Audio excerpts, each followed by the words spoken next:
होणार अशी चर्चा असलेला राज्य मंत्रिमंडळाचा विस्तार अखेर 40 दिवसांनंतर संपन्न झालाय। शिंदे गट आणि भाजपच्या प्रत्येकी 9 अशा एकूण 18 जणांनी मंत्रिपदाची शपथ घेतली।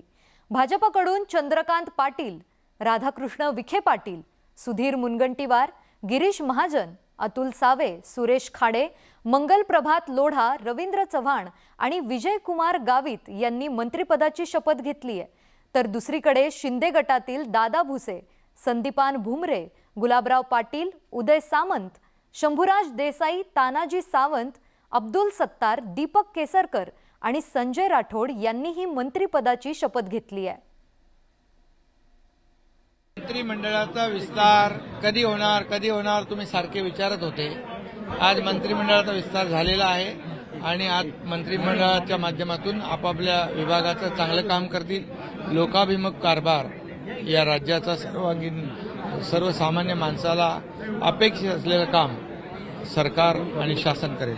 मंत्रिमंडळाचा विस्तार होत नाही अशा प्रकारे काही लोक बोलत होते। विस्तार झाला तर सरकार पडेल असं काही लोक म्हणत होते। विस्तारही झाला, सरकारही मजबूत आहे, काहीही प्रश्न उपस्थित झाला नाही। दुसरं, महिला मंत्री नाही असा जो आक्षेप आहे तो आक्षेप लवकरच दूर होईल आणि महिलांना योग्य प्रतिनिधित्व आमच्या मंत्रिमंडळात मिळेल। शिंदे सरकारच्या पहिल्या टप्प्यातील मंत्रिमंडळ विस्तारात अनेक इच्छुकांना संधी मिळू शकली नाही। मात्र आगामी विधानसभा अधिवेशनानंतर पुन्हा मंत्रिमंडळ विस्तार होणार आहे, त्यामुळे इच्छुकांच्या नजरा आता दुसऱ्या टप्प्यातील मंत्रिमंडळ विस्ताराकडे लागल्यात। मी सुधीर सच्चिदानंद मुनगंटीवार, मी शंभूराज शिवाजीराव देसाई, मी गुलाबराव रघुनाथ पाटील, मी उदय रवींद्र सामंत, मी दीपक केसरकर।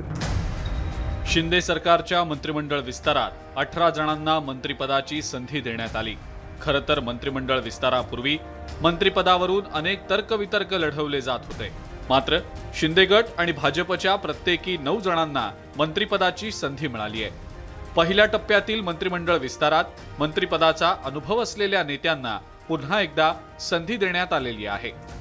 माझ्या दृष्टीने खरं हे भूषणावत होतं मला आणि अतिशय मला गैरवर्ण झालं होतं की पक्ष नेतृत्वानं ही मोठी संधी आज पहिला बहुमान शपथ घेण्याचा दिला। तो निश्चितपणे त्या विश्वासाला पात्र राहूनच मी काम करील। आदरणीय देवेंद्रजी फडणवीस असतील, चंद्रकांत दादा आणि सर्व नेते मंडळी यांनी सर्वांनी माझ्यावरती जो विश्वास ठेवलाय त्यामुळे मला हे मंत्रिपद मिळाले असं मला वाटतं आणि त्यामुळे जनतेची सेवा करण्याची अजून एक संधी मिळाली। भाजपप्रमाणे शिंदे गटानं सुद्धा पहिल्या फेरीत जुन्या जाणत्या नेत्यांना मंत्रिपदाची संधी दिली आहे। खरं तर ज्यांना शिंदे गटाकडून मंत्रिमंडळ विस्तारात संधी मिळालेली आहे त्यांची नावं पूर्वीपासूनच मंत्रिपदासाठी चर्चेत होती। एकनाथजी शिंदे साहेब आणि देवेंद्रजींना मनापासून धन्यवाद देतो। त्यांच्या मनाची महाराष्ट्राच्या विकासाची संकल्पना आहे आणि जनतेच्या मनाची विकासाची संकल्पना आहे ही परिपूर्ण करण्याचा आमच्या सगळ्यांचा मानस राहील आणि त्याच पद्धतीने आम्ही पुढे जाऊ। पुनश्च आपल्या सगळ्यांच्या सहकार्याने या ठिकाणी मंत्री होण्याची संधी मला मिळालेली आहे आणि मागच्या काळामध्ये उर्वरित जे राहिलेली कामं आहेत ते पूर्ण करण्याचा या ठिकाणी प्रयत्न करू।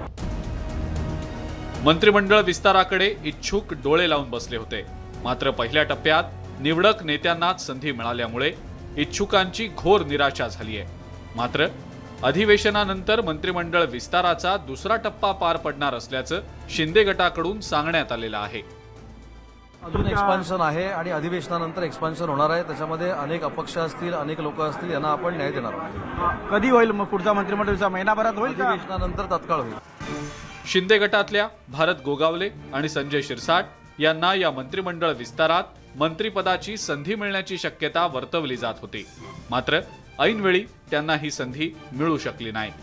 त्यामुळे आता शिंदे गटासह भाजपमधील इच्छुकांच्याही नजरा आगामी मंत्रिमंडळ विस्ताराकडे लागलेल्या आहेत। Bureau report, news 18 Lokmat.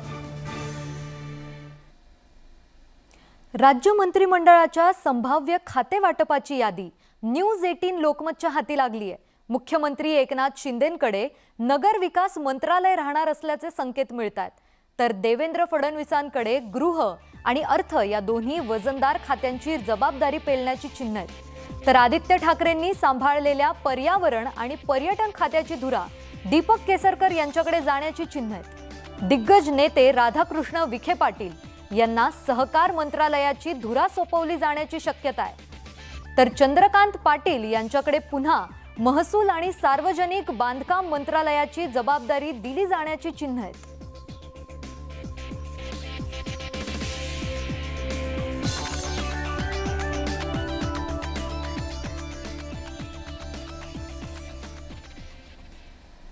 अखेर 40 दिवसांनंतर शिंदे सरकारचा मंत्रिमंडळ विस्तार झालाय।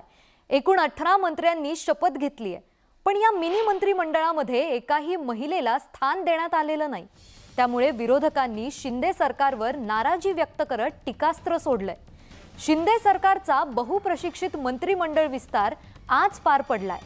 काही वादग्रस्त आणि जुन्या नव्या नेत्यांसह हा विस्तार पार पडलाय। राजा भवनाच्या हॉलमध्ये पार पडलेल्या सोहळ्यात शपथ दिली, पण यावेळी एकाही महिलेला संधी न दिल्यामुळे आश्चर्य व्यक्त केलं जात आहे।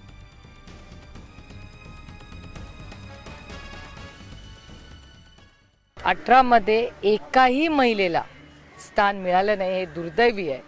50% लोकसंख्या या देशात ही महिलांची आहे आणि 18 मध्ये एकही महिलेला स्थान न देणं हे अतिशय आश्चर्य वाटण्यासारखं आहे, धक्कादायक आहे। आणि अनेक वेळा त्याच पक्षाच्या विचाराच्या लोकांची मतं येतात की महिलांनी जा, स्वयंपाकघरात जा, स्वयंपाक करा, तर हे त्यांचा फक्त त्यांच्या बोलण्यातून आणि कृतीतून दिसायला लागलंय की महिलांचा मान सन्मान हे करत नाही, हे त्यांच्या ह्या निर्णयातून दिसतंय। सगळ्या महिलांचा हा अपमान आहे, समस्त महिलांचा अपमान आहे। तुम्ही ज्या काही महिला तुमच्याबरोबर त्यातला एक तरी महिलेला न्याय दिला पाहिजे होता, का नाही दिला? त्यामुळे हा संपूर्ण आक्रोश महाराष्ट्राच्या सगळ्या महिलांचा हा होणारच। आजचं शोकांतिका म्हणजे आजच्या मंत्रिमंडळामध्ये एकही महिला नाही। तर अशा प्रकारे भाजपने जे केलेलं आहे त्याचा आम्ही निषेध करतो, धिक्कार करतो। विधान परिषदेच्या विरोधी पक्षनेते अखेर शिवसेनेच्या ठाकरे गटाकडे आले। विधान परिषदेच्या विरोधी पक्षनेतेपदी शिवसेनेचे अंबादास दानवेंची नियुक्ती करण्यात आली आहे। विधान परिषदेच्या विरोधी पक्षनेतेपदावर शिवसेनेच्या ठाकरे गटानं दावा केला होता, तर विरोधी पक्षनेतेपदावर त्यांची निवड व्हावी त्यासाठी विधान परिषदेच्या उपसभापती नीलम गोऱ्हे यांच्याकडे तसं पत्र पाठवलं होतं। अखेर विधान परिषदेच्या विरोधी पक्षनेतेपदी अंबादास दानवेंच्या नियुक्तीवर शिक्कामोर्तब करण्यात आलंय।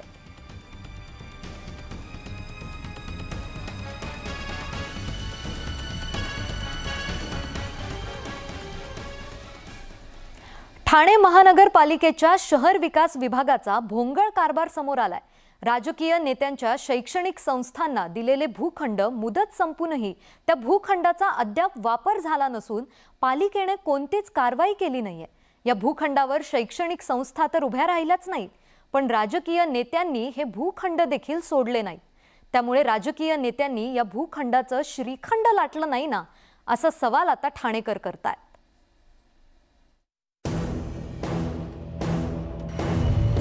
ठाण्यातील राजकीय नेत्यांचा प्रताप, नेत्यांनी लाटले शैक्षणिक भूखंड, मुदत संपूनही भूखंड संस्थांकडेच। राजकीय नेते असल्यानं कोणतीही कारवाई नाही।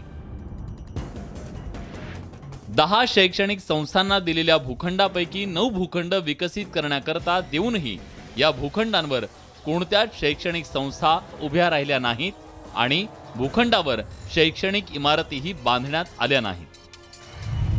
युवक कल्याण समिती 2 मजले बांधून बांधकाम धुळखात पडलं। मेस्को एज्युकेशन सोसायटी 5 मजले बांधून तयार आहेत। शारदा एज्युकेशन सोसायटीनं शैक्षणिक संस्था उभारून ती वापरात देखील आणली। Excelsior Education Society, Jagdale Foundation, Siddheshwar Education Society, Gopalrao Patil Shikshan Prasarak Mandal, Anandilal आणि Ganesh Poddar Society, Saint Xavier's Education Trust, Yatimkhana and Madrasa Anjuman Khairul Islam Trust या संस्थांचे भूखंड जैसे थेच आहेत। 2014 साली 10 पैकी 7 ठाण्यातील आणि 3 ठाण्याबाहेरच्या शिक्षण संस्थांना हे भूखंड देण्यात आले। यापैकी फक्त शारदा एज्युकेशन ट्रस्ट या संस्थेची शाळा बांधून पूर्ण वापरात आहे, तर सिद्धेश्वर एज्युकेशन ट्रस्टनं उशिरा का होईना शाळेचं बांधकाम सुरू केलंय। बाकी शिक्षण संस्था असतील, त्यांच्या मागे असणारे राजकीय नेते असतील व त्यांना सहकार्य करणारे शहर विकास विभागाचे अधिकारी असतील, या सगळ्यांनी संगनमताने हे सर्व प्लॉट असेच भूखंड असेच धुळकट पडलेले आहेत, या सर्व प्रकरणाची राज्यस्तरीय चौकशी व्हायला हवी। यामुळे ठाणेकरांचं अतोनात शैक्षणिक नुकसान झालेलं आहे। त्याचप्रमाणे ठाणे महानगरपालिकेचा कोट्यवधी रुपयांचा महसूल देखील बुडलेला आहे। माहितीच्या अधिकारात मिळालेल्या या माहितीबाबत आम्ही पालिकेच्या अधिकाऱ्यांना आणि संबंधित राजकीय नेत्यांना विचारलं, तेव्हा त्यांच्या पायाखालची वाळू सरकली आणि त्यांनी या विषयावर बोलायला नकार दिला।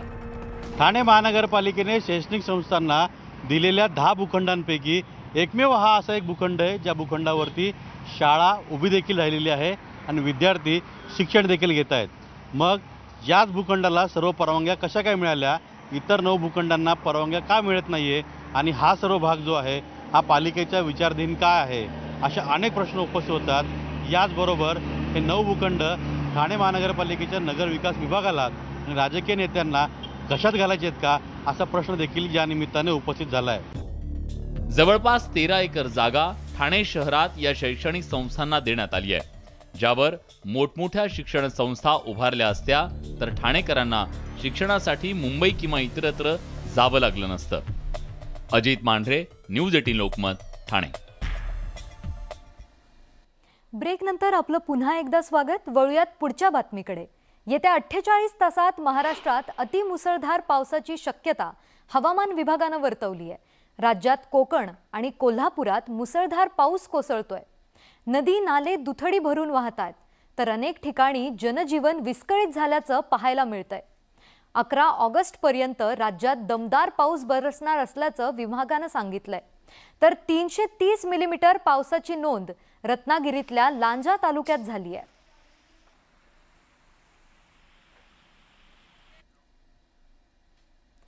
राज्यातील कोरोना रुग्णसंख्येत चढ उतार होताना दिसतायत। गेल्या 24 तासांमध्ये राज्यात 1782 नव्या रुग्णांची भर पडली आहे, तर 7 कोरोना बाधितांचा मृत्यू झालाय। तसंच गेल्या 24 तासांमध्ये राज्यात एकूण 1854 रुग्ण बरे होऊन घरी परतलेत। राज्यातील रुग्ण बरे होण्याचं प्रमाण 98.2 इतके झालंय। राज्यातील कोरोना रुग्णांचं मृत्यूचं प्रमाण 1.83% इतकं झालंय।